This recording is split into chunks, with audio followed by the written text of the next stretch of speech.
क्या बात भैया, विजय भैया, देखिए भैया बहुत अच्छा लग रहा है आप सबके प्यार से ने ए होली के रंग उमंग जामन बाबा। लेकिन हम ही कहल चाहे कि प्यार एक गजब की खेती है। ये खेती हर घर में होला, भाई बहन के साथ होला, भाई भाई में होला, भाई बहन में होला, बाप माई में होला, दोस्त यार में होला, गाँव जवान में होला, लड़का लड़की में होला। लेकिन आज के प्रेम और कल के प्रेम में बहुत फर्क बा। एक कवि किताब माला सीधे पार हो जाता बाबू। विजय भैया,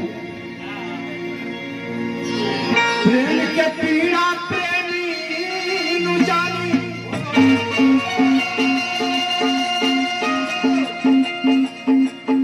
प्रेम के पीड़ा प्रेमी प्रेमी नु जानी। फागुन अब जाए वाला बा, जाए वाला बा, फगुआ नियरा गइल बा, सबके राजा जी घर में आइल बाड़े, आज तू बहरा में ओटी खटता रहा। वो घर काहे खटता रहे राजा जी? हमार है जब जब फगुने प्यार बढ़ता हमार मन बढ़ू होता है राजा जी। अरे आए और बात बा कि फागुन में लोग कहेला कि देवर के आधा हिस्सा होला भौजी पर, देवर भी लोग नजर गड़ोले बाड़े।